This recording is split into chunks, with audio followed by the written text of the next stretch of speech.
Comportement du consommateur, processus d'achat. Le processus d'achat du consommateur passe par 5 grandes étapes. La première est la reconnaissance d'un besoin. La seconde étape est la recherche d'informations. La troisième étape est l'évaluation des alternatives. La quatrième étape est la décision d'achat. Et la cinquième étape est l'évaluation post-achat. Étudions maintenant chacune de ces étapes une par une.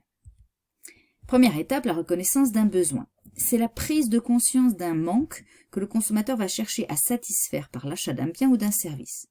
Ce besoin peut être déclenché par des stimulus internes ou externes.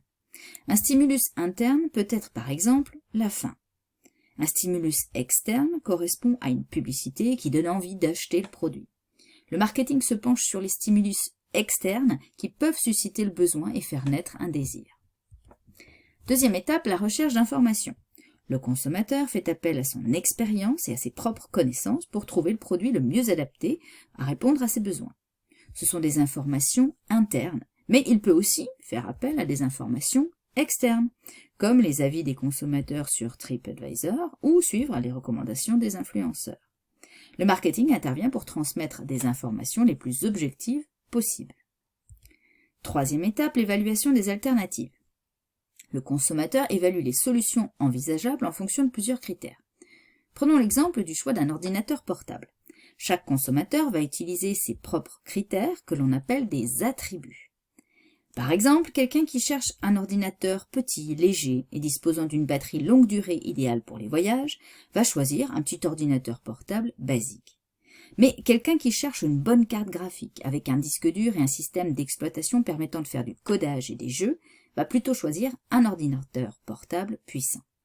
Le marketing ne peut pas vraiment agir directement sur les façons d'évaluer des individus. Toutefois, il peut proposer des outils pour simplifier la démarche d'évaluation, comme par exemple les comparateurs en ligne. Quatrième étape, la décision d'achat.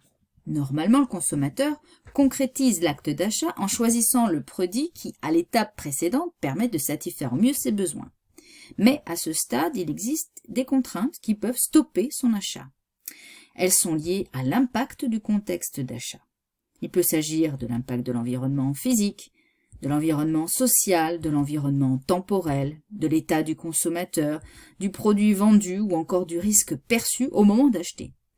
Vont également jouer sur la décision d'achat les promotions ou les facilités de livraison ou de distribution. Ainsi, le client peut décider de retarder son achat ou parfois même de ne pas acheter. Enfin, dernière étape, l'évaluation post-achat. Après avoir acheté le produit, le consommateur évalue son utilité par rapport à son besoin initial. Deux cas de figure sont possibles. Premier cas, le consommateur est satisfait. Dans ce cas, le marketing cherche à renforcer la relation avec le client à travers des outils de fidélisation. Second cas, le consommateur n'est pas satisfait. 3 réactions sont alors possibles. Première réaction, exit.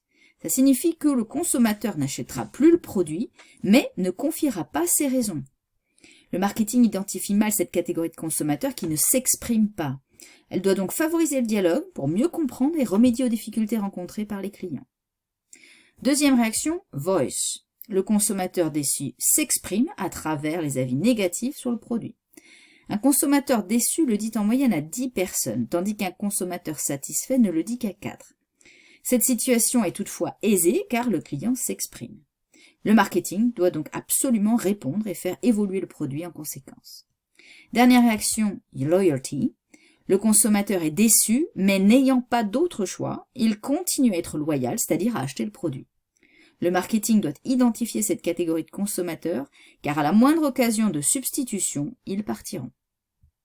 Enfin, terminons par les différents types d'achats. On distingue 3 catégories. Tout d'abord, l'achat routinier. Il concerne des biens de consommation courante pour lesquels le client doit renouveler périodiquement l'achat. C'est par exemple les courses de week-end. Deuxième type d'achat, l'achat impulsif. Le client achète alors qu'il ne l'avait pas prévu. Ce sont des produits généralement peu impliquants financièrement, souvent mis en valeur en magasin, comme les stands en tête de gondole. Enfin, dernier type d'achat, les achats réfléchis. Ils concernent souvent des produits anomaux, c'est-à-dire nécessitant une réflexion avant achat. On parle aussi d'achat raisonné. Ce sont des produits onéreux, comme l'achat d'une maison.